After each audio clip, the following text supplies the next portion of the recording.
Amen. Amen. Voilà, prenez place, frères et sœurs, chers amis. Bonjour.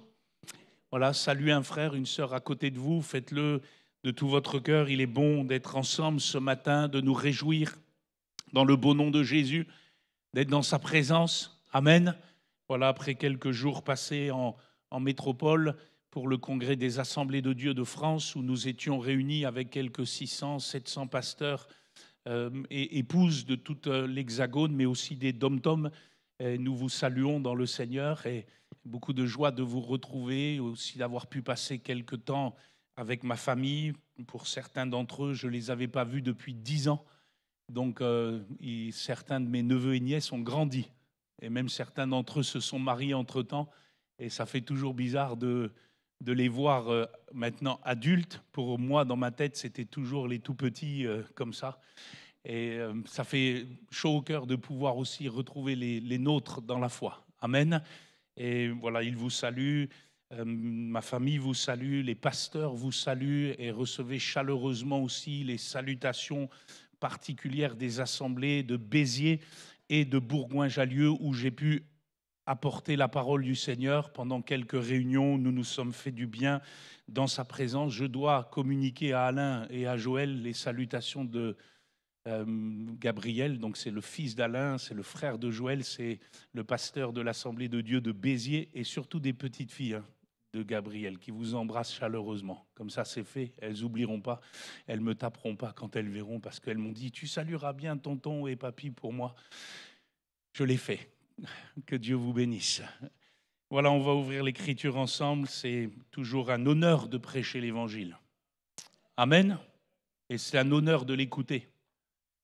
Vous savez que vous êtes privilégiés parce que vous avez l'Évangile.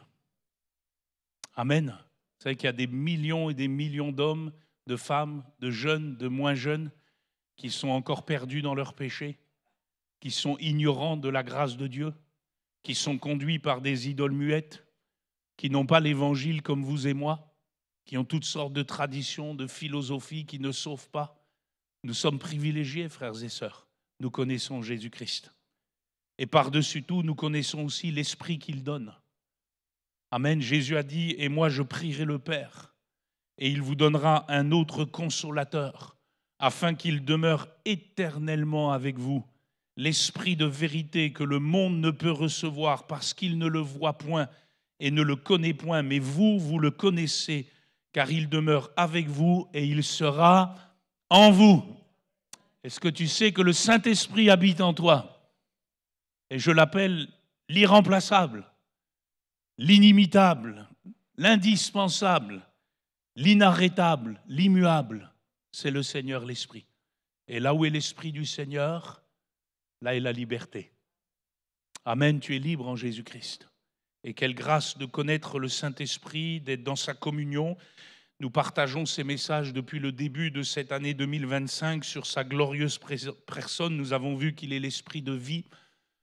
Il est l'esprit de liberté, il est l'esprit d'adoption, il est l'esprit de vérité, il est l'esprit de paix, c'est lui qui donne la vie, c'est lui qui met au large, c'est lui qui témoigne à notre esprit que nous sommes enfants de Dieu, c'est lui qui nous place dans la lumière, c'est lui qui nous apporte calme et confiance, parce que c'est dans le calme et la confiance que sera votre force.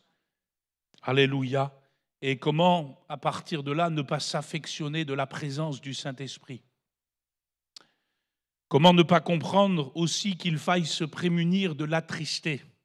N'attristez pas le Saint-Esprit de Dieu, dira l'apôtre. Comment ne pas comprendre qu'il faille se délecter de tout ce qu'il communique dans sa glorieuse communion, que la communion du Saint-Esprit soit avec vous. Et si nous entendons sa voix, comme le dit la parole, alors n'endurcissons pas notre cœur. Nous savons que le peuple d'Israël, dans l'Ancien Testament, s'est malheureusement endurci. Excusez-moi l'expression, il s'en est mordu les doigts. Ésaïe va le déclarer, je le lis pour vous, dans sa prophétie, au chapitre 63, verset 9, il va dire « Dans toute leur détresse, ils n'ont pas été sans secours, et l'ange qui est devant sa face les a sauvés. Il les a lui-même rachetés dans son amour et sa miséricorde et constamment il les a soutenus et portés aux anciens jours. Mais ils ont été rebelles. Ils ont attristé son Esprit Saint. Et il est devenu leur ennemi. Il a combattu contre eux. C'est une parole terrible, n'est-ce pas? C'est une parole qu'il nous faut méditer, comprendre. Lorsque nous attristons l'Esprit, nous nous mettons le Seigneur à dos. Il va s'opposer à nous. Il va nous discipliner. Il va nous corriger. Il va le faire comme il l'a fait pour Israël par l'exil. Et plaise au Seigneur que jamais, jamais nous n'attristions l'Esprit du Seigneur. Amen. Toujours en communion avec lui, mon frère, ma sœur, jeune homme, jeune fille, tu n'as rien de plus précieux que ta communion avec le Saint-Esprit ici-bas. Tu n'as rien de plus précieux que sa parole, puisque ce sont les paroles de l'Esprit. Tu n'as rien de plus précieux que la révélation de Jésus-Christ qu'il forme dans ton cœur, qui est le Seigneur de gloire. Tu n'as rien de plus précieux. Et tout cela, il faut le cultiver dans la grâce, dans la paix. Je vous rappelle que le seul péché qui ne peut être pardonné est le blasphème contre le Saint-Esprit. C'est dire combien nous devons être sensibles à cette communion. Vous vous souvenez d'Ananias et Saphira qui ont menti à l'Esprit de Dieu? Quel drame, quelle tragédie. Et pourquoi? Parce que l'Esprit est celui qui prend de ce qui est à Jésus et qui nous le donne. Et si nous attristons l'Esprit, nous nous privons de toutes les grâces qui sont en Jésus-Christ. Et nous avons besoin alors de comprendre cette exhortation de l'apôtre Paul, marchez selon l'Esprit. Vivez selon l'Esprit. Amen. Connaissez l'Esprit. Choyez votre communion avec l'Esprit de Dieu. Soyez sensibles à la voix de l'Esprit. Et après avoir dit ces choses ce matin, j'aimerais vous parler de l'Esprit comme l'Esprit de joie. L'Esprit de toute joie. Cela peut paraître paradoxal après avoir dit ces choses en introduction, comme si je passais, excusez-moi, du coq à l'âne, mais les deux sont liés. Si j'attriste l'Esprit de Dieu, je me prive de la grâce de Dieu, je me prive de la joie de Dieu. Je me prive de cette assurance de Dieu. Et c'est parce qu'il est le Dieu de toute joie que je dois réellement m'approcher de lui. Se priver de cette joie, c'est terrible parce qu'après, qu'est-ce qu'il reste? Frustration, amertume, aigreur, désolation, dépression, noirceur, absence de motivation, mollesse, et j'en parle. Est-ce que c'est ce que vous voulez vivre? Non, on veut vivre dans la joie du Saint-Esprit. Le fruit de l'Esprit, c'est la joie. Amen. Dis-le à ton voisin ce matin. Le fruit de l'Esprit, c'est la joie. Et tu lui demandes un sourire. Le fruit de l'Esprit, c'est la joie. Et on va le voir ce matin, premièrement, c'est ce grand premier point dans l'évangile de Luc au chapitre 10, dans la vie de Jésus, dans la vie de notre Seigneur. Il est notre exemple, n'est-ce pas? Il est notre modèle. Moi, je ne veux vivre que la vie de Jésus. Et regardez ce qui est écrit.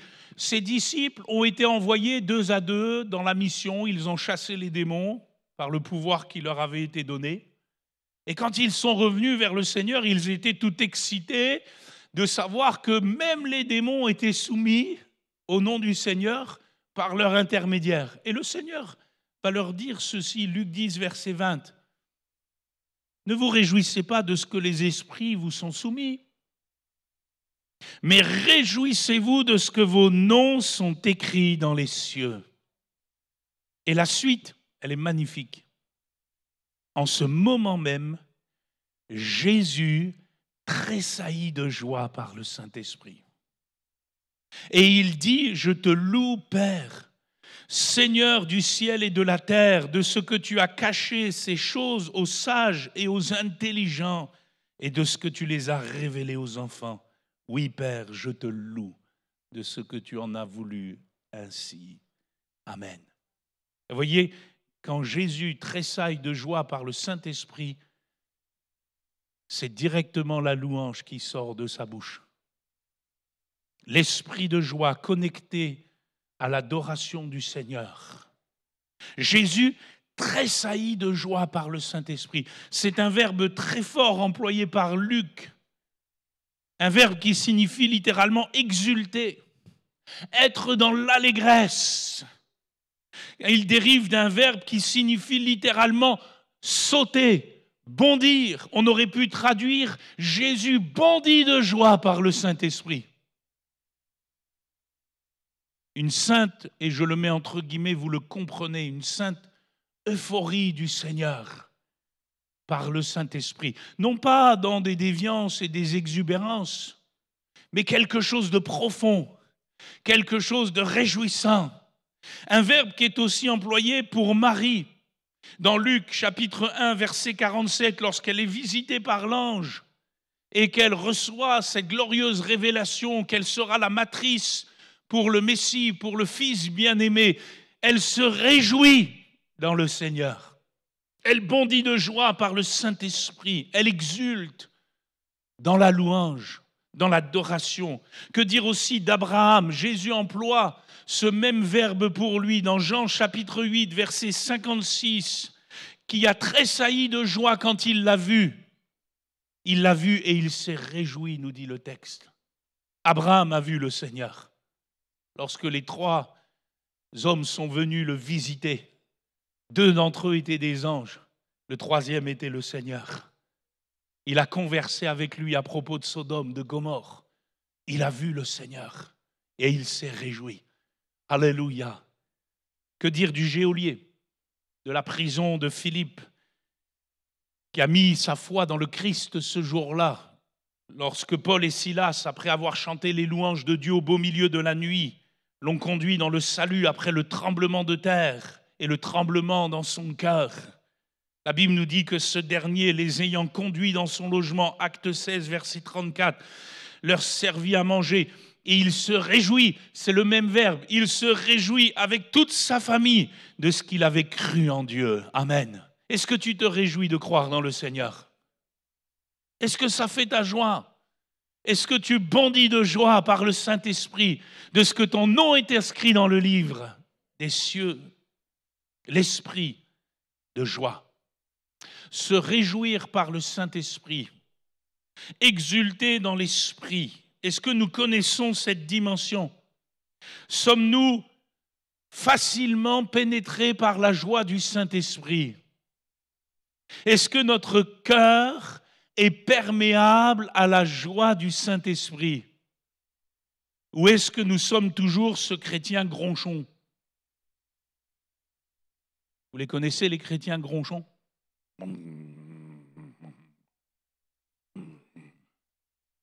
Il n'y a jamais rien qui va. Toujours tout de travers. Incapable de se réjouir. Et pourtant, le psalmiste dira, psaume 16, verset 8, « J'ai constamment l'Éternel sous mes yeux. Quand il est à ma droite, je ne chancelle pas. Aussi mon cœur est dans la joie. Mon esprit dans l'allégresse et mon corps repose en sécurité. Car tu ne livreras pas mon âme au séjour des morts. Tu ne permettras pas que ton bien-aimé voie la corruption. Tu me feras connaître le sentier de la vie. Il y a d'abondantes joies devant ta face, des délices éternelles à ta droite. » Amen. Et mon frère, ma sœur, ce texte, avant d'être le nôtre par l'inspiration du Saint-Esprit, avant même d'être celui de l'auteur, du psalmiste par le Saint-Esprit qui l'a inspiré, sachez que c'est un texte qui est de Christ, qui est rempli de l'Esprit. Pierre ne fait aucun doute là-dessus dans Acte 2, versets 25 à 28, lorsqu'au jour de la Pentecôte, il prêche l'Évangile à cette foule rassemblée. Il va le citer, ce texte, en parlant de Jésus. Et il va dire, car David dit de lui, du Christ, je voyais constamment le Seigneur devant moi parce qu'il est à ma droite afin que je ne sois point ébranlé, aussi mon cœur est dans la joie et ma langue dans l'allégresse et même ma chair reposera avec espérance, car tu n'abandonneras pas mon âme dans le séjour des morts et tu ne permettras pas que ton sein voie la corruption.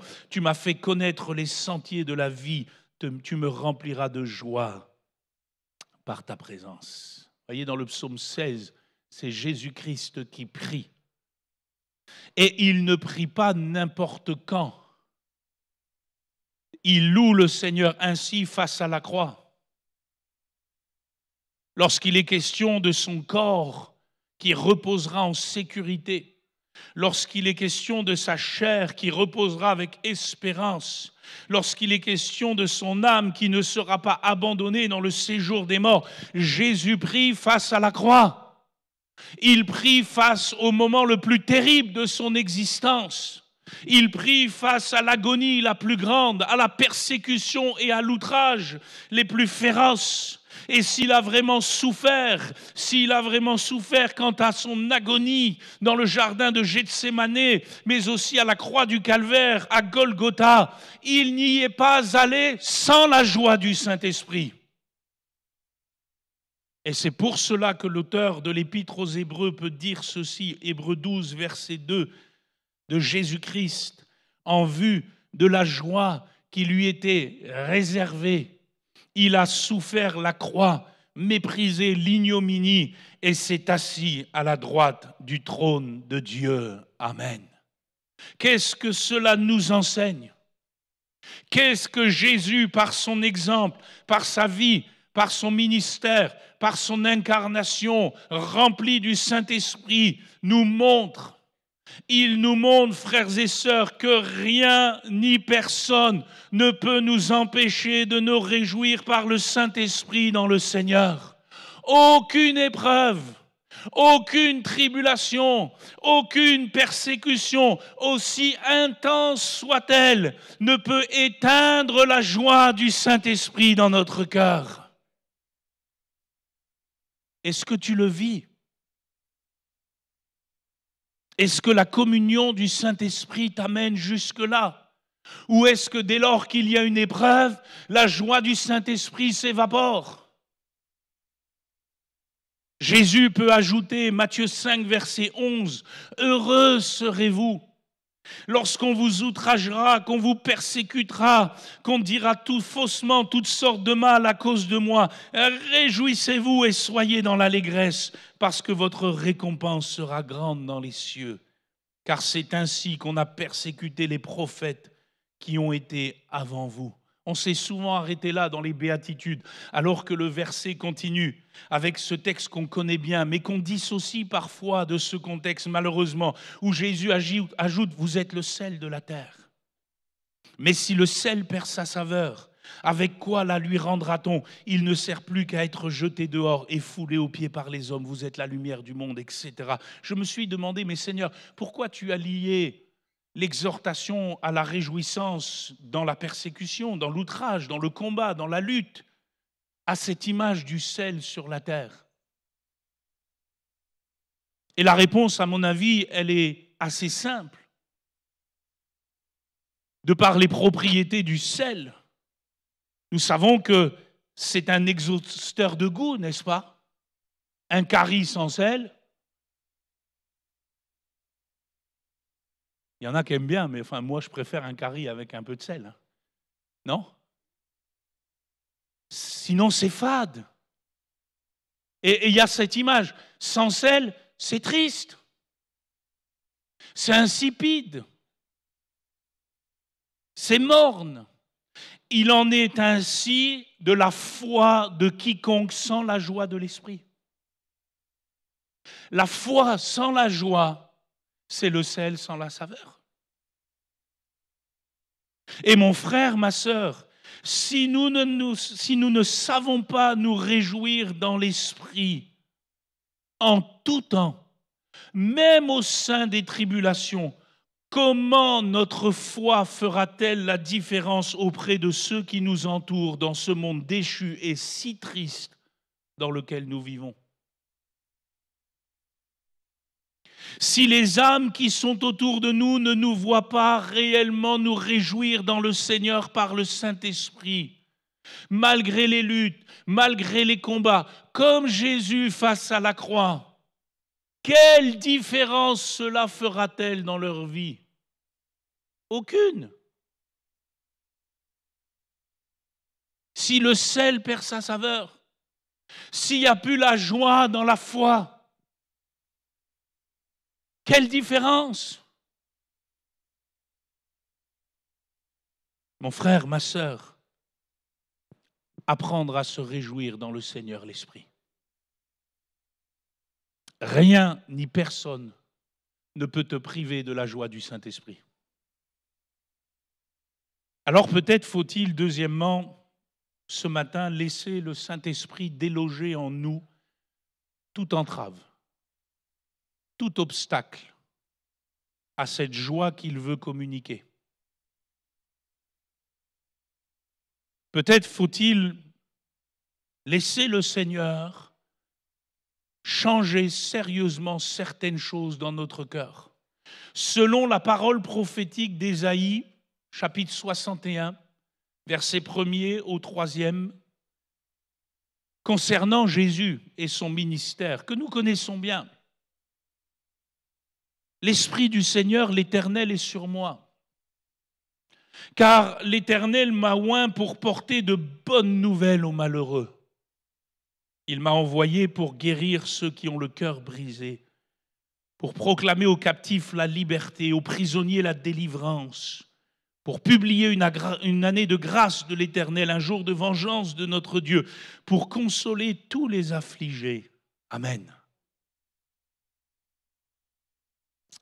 Et moi, je prierai le Père, il vous donnera un autre consolateur, pour consoler tous les affligés, pour accorder aux affligés de Sion, pour leur donner un diadème au lieu de la cendre, une huile de joie. Amen. Une huile de joie au lieu du deuil. Vous vous souvenez de Samuel qui pleure sur Saül, qui a perdu l'onction?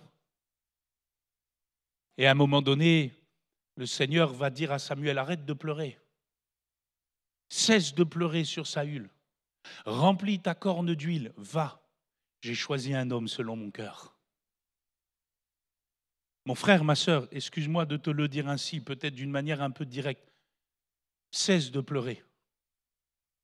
Remplis ta corne d'huile et réjouis-toi dans le Seigneur, parce que Dieu n'en a pas fini. Cesse de t'affliger sur cette situation. Et au nom de Jésus, remplis ta corne d'huile et avance. Parce qu'il y a une huile de joie au lieu du deuil. Un vêtement de louange au lieu d'un esprit abattu. Parce qu'il est impossible de louer le Seigneur sans la joie du Saint-Esprit. Afin qu'on les appelle térébintes de la justice, une plantation de l'Éternel pour servir à sa gloire. Et vous avez remarqué à qui sont réservées ces grâces? Ils sont réservés aux affligés de Sion. C'est important de noter cela. Ils sont réservés à ceux qui habitent Sion. Et mon frère, ma sœur, laisse-moi te rappeler que nous sommes à part entière, nous l'Église de Jésus-Christ, les membres de Sion, de cette Sion céleste, de cette patrie qui est dans les cieux, d'où nous attendons notre Seigneur de gloire. C'est ce que l'auteur de l'Épître aux Hébreux déclare dans Hébreux 12, verset 22. Mais vous vous êtes approchés de la montagne de Sion, de la cité du Dieu vivant, la Jérusalem céleste, des myriades que forme le chœur des anges, de l'assemblée des premiers-nés inscrits dans les cieux, du juge qui est le Dieu de tous, des esprits des justes parvenus à la perfection, de Jésus qui est le médiateur de la nouvelle alliance, et du sang de l'aspersion qui parle mieux que celui d'Abel. Amen. Mon frère, ma sœur, tu fais partie de la Sion céleste. Ça sous-entend qu'étant membre de l'Église de Jésus-Christ, non pas membre d'un registre paroissial, mais membre spirituel du corps de Jésus-Christ, né de nouveau par le Saint-Esprit, renouvelé, engendré par le Saint-Esprit en Christ, te sont réservées toutes les grâces de Jésus-Christ par le Saint-Esprit. Pour être très concret, tu n'as pas à rester dans l'abattement ce matin. Tu n'as pas à rester dans le découragement. Tu n'as pas à rester dans les pleurs. Tu as reçu de bonnes nouvelles par l'Évangile. Tu peux vivre dans la puissance et la bienheureuse consolation par le Saint-Esprit, même en face du deuil, même en face des combats de la vie. Tu n'as pas à rester avec le vieux haillon de l'esprit abattu. Tu peux ce matin revêtir par le Saint-Esprit le vêtement de louange et d'adoration dans lequel, comme Paul et Silas au beau milieu de la nuit dans la prison, enchaînés, tu chanteras les merveilles de Dieu. Peut-être es-tu englué dans la détresse en ce moment, dans l'amertume, dans les lamentations, dans les pleurs. Moi, je crois que le Seigneur, l'Esprit, veut te transplanter dans sa joie. Est-ce que tu ne veux pas laisser le Saint-Esprit déloger en toi ce matin les obstacles, les entraves qui t'empêchent de vivre dans la joie, malgré la douleur, malgré la souffrance, malgré les combats? Et je te lance ce défi parce que, mon frère, ma sœur, cher ami, rien ne se passera dans ton cœur si tu ne le veux pas. Si tu souhaites rester dans l'accablement et la crainte, le Saint-Esprit respectera ce choix. Parce que le Saint-Esprit n'agit que avec notre consentement. Les gens parlent beaucoup de cela aujourd'hui, hein? Mais le Saint-Esprit ne peut faire une œuvre puissante que si nous le lui permettons. Regardez Israël.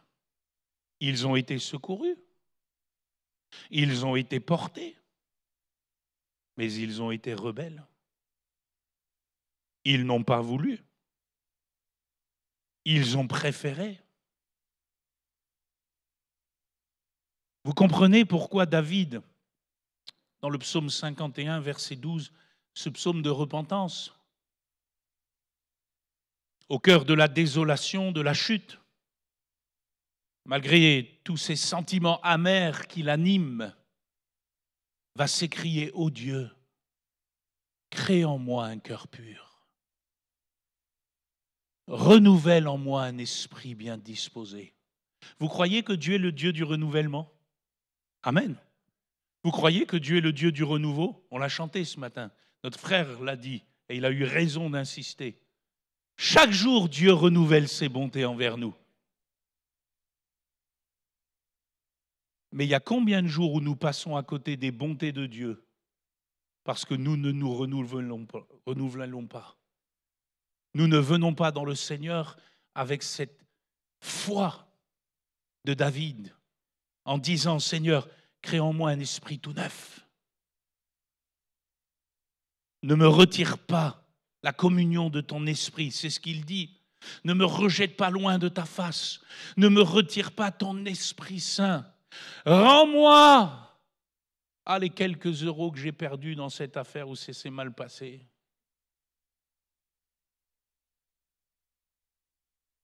Rends-moi ma réputation auprès de mes enfants parce que tu sais bien, Seigneur, que... Rends-moi la joie de ton salut. Et qu'un esprit de bonne volonté me soutienne. Vous avez vu que tout se joue avec la volonté?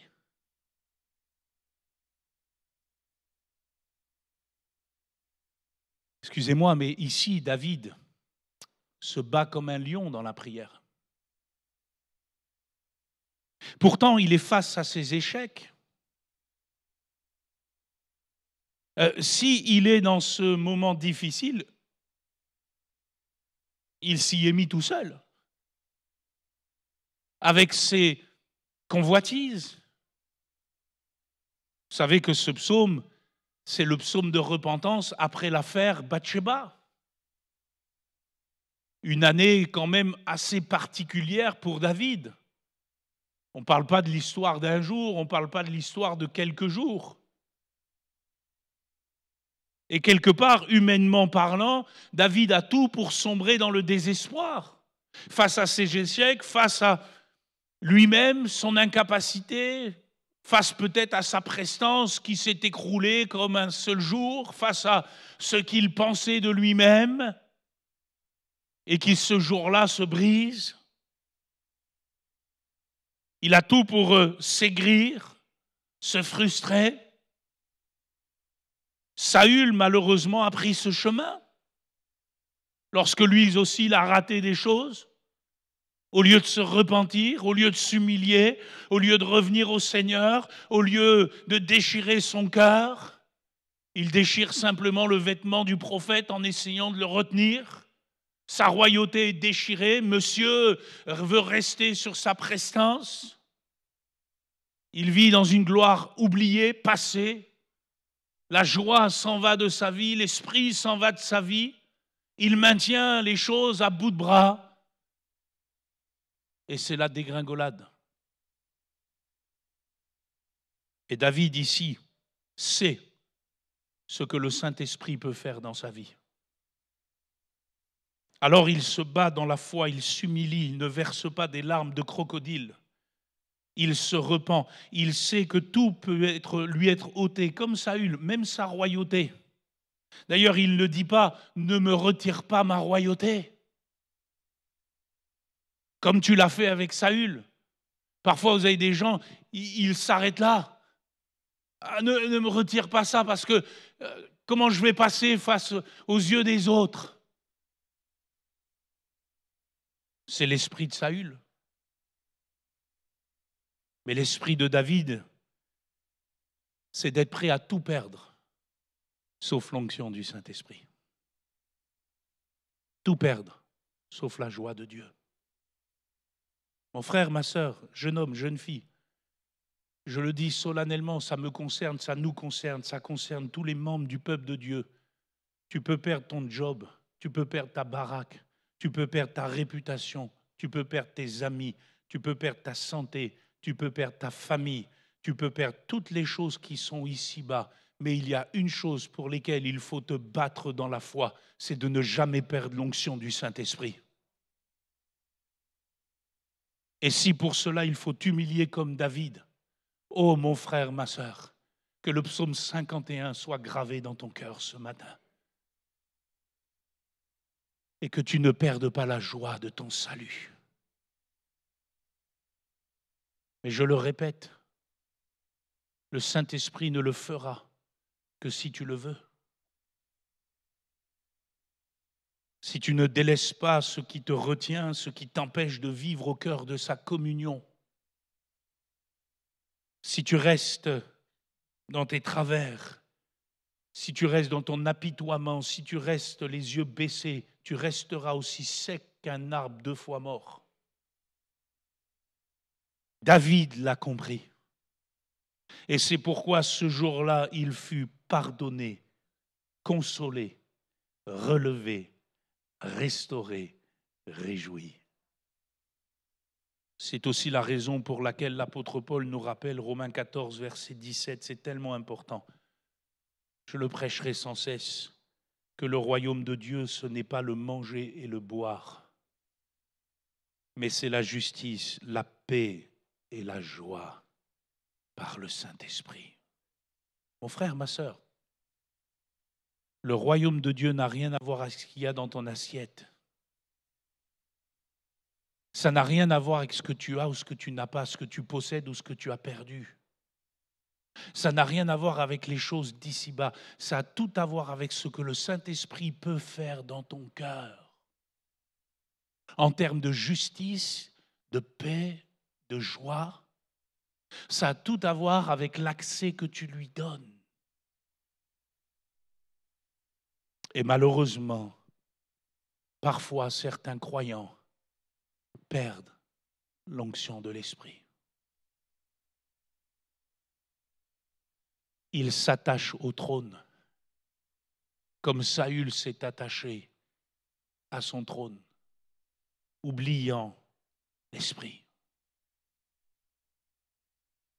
Ça nous amène, troisièmement, et ce sera le dernier point, à nous rappeler sans cesse, à partir de là, que si le royaume de Dieu, ce n'est pas le manger et le boire, et donc les choses d'en bas, les choses terrestres, c'est ici une image, pas seulement de ce qu'on mange, mais finalement de tout ce qui est terrestre, de tout ce qui est en bas.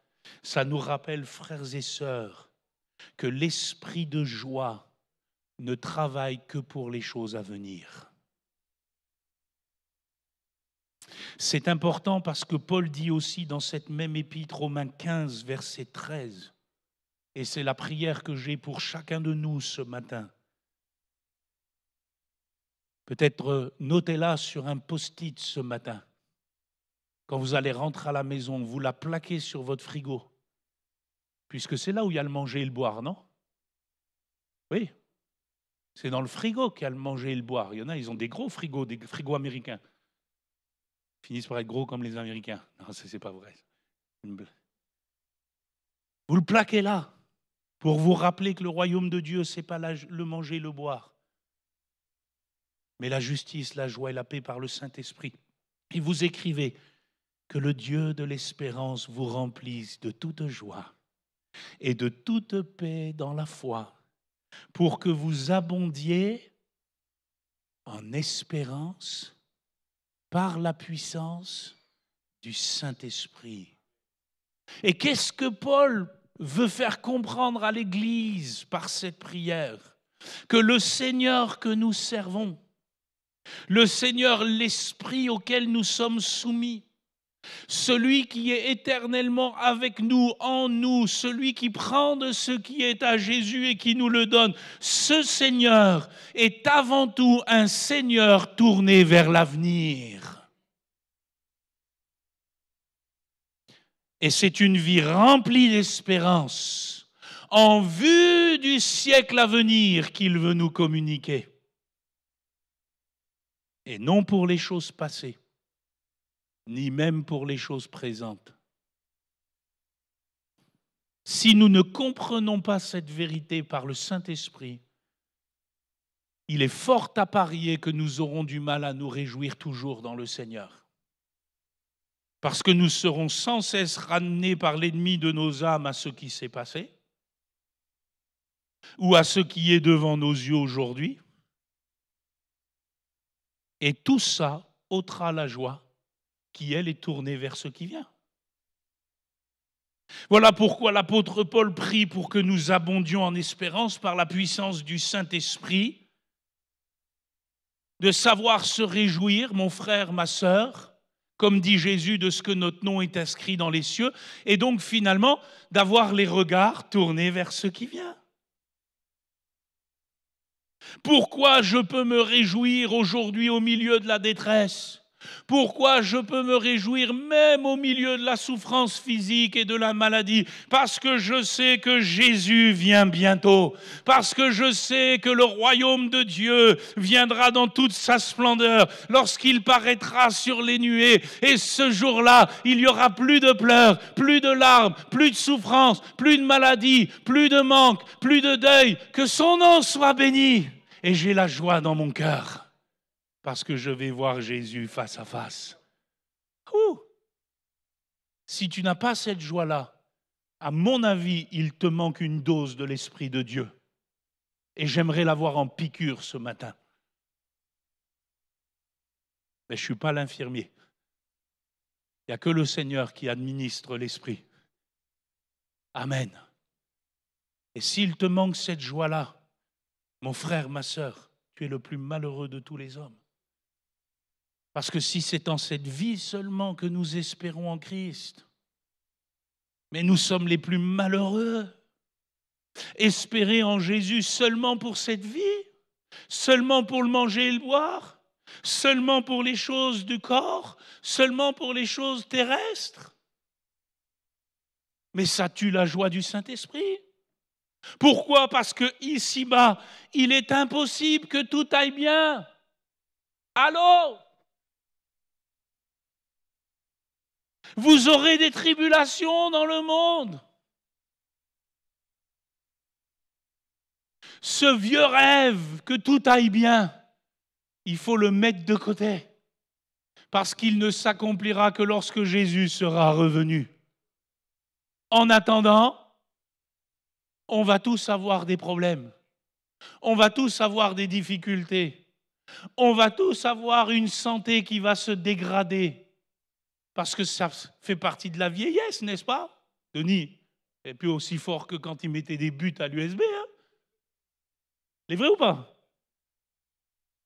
Alors béni soit Dieu de ce que le Seigneur nous soutient, nous donne à manger, nous donne quelques forces, fasse en sorte que par la grâce de Dieu, nous échappions à quelques souffrances, quelques douleurs, quelques complications. Alléluia!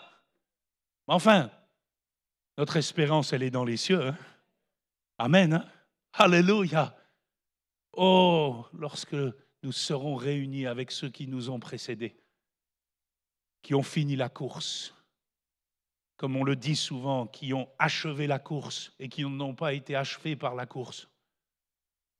Parce qu'il y en a, c'est vraiment cela. Vous savez, il faut le dire quelque part. C'est une image, vous le comprenez bien. Mais enfin, la vie chrétienne, c'est un peu la diagonale des fous. Hein. Il est long le chemin, hein, n'est-ce pas? Qui c'est qui a plus de 30 ans de conversion ici? Levez la main. Il y en a quelques-uns, les jeunes, regardez, hein, parce que ça s'appelle la persévérance et la fidélité, ça. Le chemin, il est long, hein? Il y a du dénivelé, hein? Hein? À des moments, vous êtes retrouvés là-haut, vous pensiez que c'était la fin, mais enfin, la redoute, elle n'était pas encore là, quoi. Hein? Ça monte, ça descend, ça tourne.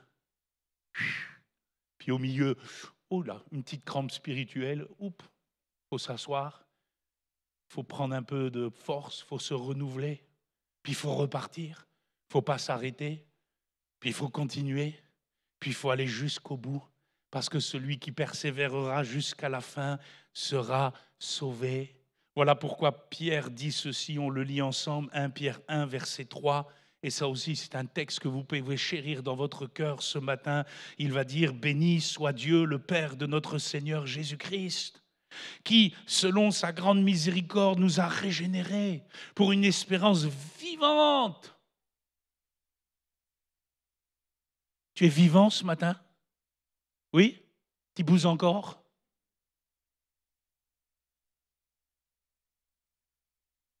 Par la résurrection de Jésus-Christ d'entre les morts, pour un héritage qui ne peut ni corrompre, ni souiller, ni flétrir, lequel vous est réservé dans les cieux. À vous qui, par la puissance de Dieu, êtes gardés par la foi pour le salut prêt à être révélé dans les derniers temps. C'est là ce qui fait votre joie. Qu'est-ce qui fait notre joie? C'est notre héritage qui est dans les cieux. Non? Ah, mais oui, je sais que Mammon, il a beaucoup de compétition avec le Seigneur dans notre cœur. Hein? L'héritage d'en bas. Les jeunes, ils disent, oui, Seigneur, viens bientôt, mais juste après que je me sois marié quand même.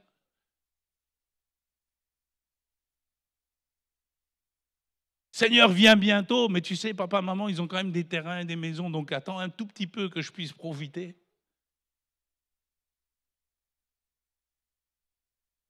Non, non, notre joie, elle n'est pas dans ces choses-là. Hein. Si nous connaissons vraiment Jésus, notre joie est en lui. Hein. Et en son retour. Quoique maintenant, puisqu'il le faut, dit Pierre, vous soyez attristés pour un peu de temps par diverses épreuves. Et vous savez, quand Pierre écrit cela aux premiers chrétiens, les premiers chrétiens souffrent. Hein. Nous, on souffre, ok, mais enfin, eux, ils sont dans la persécution. Les Juifs les persécutent, les Romains les persécutent. On commence à les amener au bûcher. On commence à les jeter dans les arènes. Quoi qu'il faille, dit Pierre, que vous soyez attristés pour un peu de temps, par diverses épreuves, afin que l'épreuve de votre foi, plus précieuse que l'or périssable, qui cependant est éprouvé par le feu, ait pour résultat la louange. Vous voyez, c'est là ce qui fait votre joie, en vue de la louange. Il n'y a pas de louange sans joie. la gloire et l'honneur lorsque Jésus-Christ apparaîtra. Lui que vous aimez sans l'avoir vu. C'est vraiment la diagonale des fous, hein?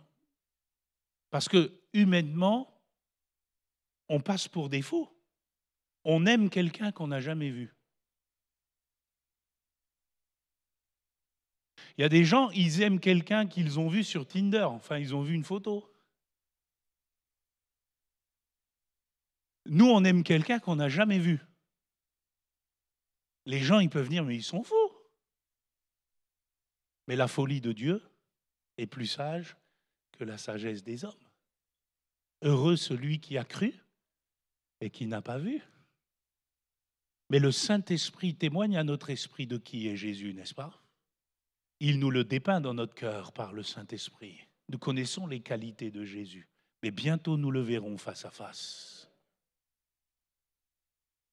Voilà pourquoi il est dit, c'est lui que vous aimez sans l'avoir vu, en qui vous croyez sans le voir encore, vous réjouissant d'une joie ineffable et glorieuse, parce que vous obtiendrez le salut de vos âmes pour prix de votre foi.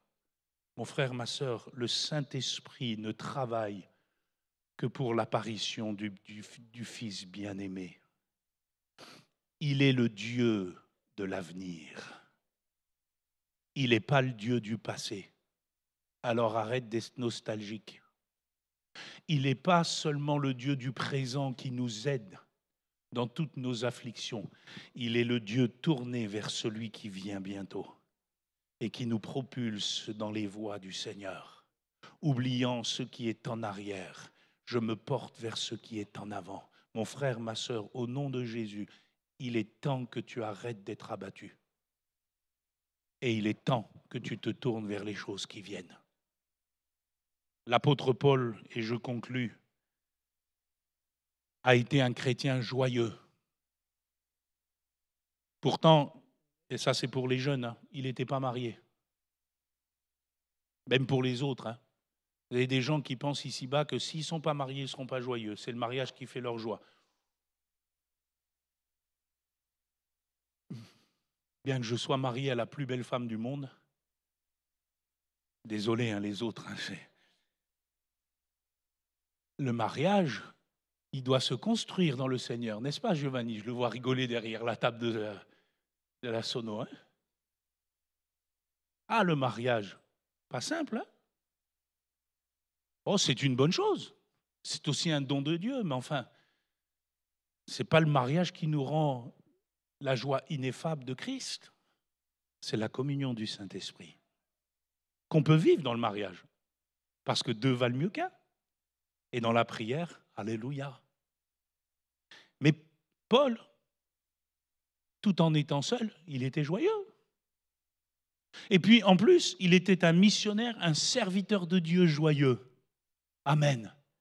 Vous aimeriez, vous, un pasteur qui soit toujours grognon?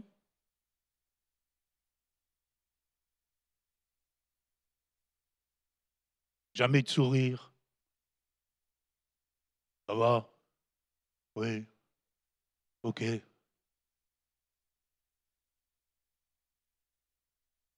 Paul était joyeux dans son service.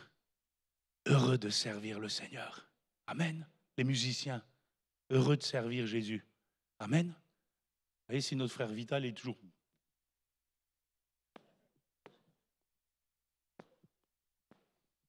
Vous avez notre frère Jean-Maurice qui s'exulte.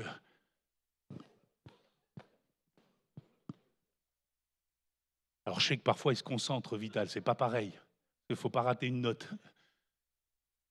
Mais la joie de servir Dieu. Et pourtant, Paul, ça a été compliqué.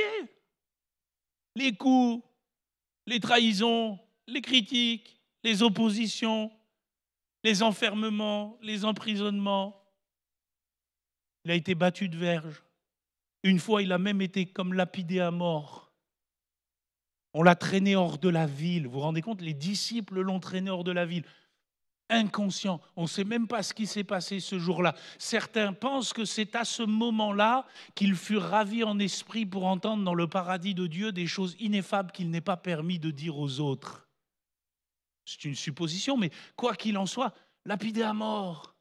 Enfin, si demain vous êtes lapidé à mort, humainement parlant, avec votre chair, vous allez plus vouloir servir.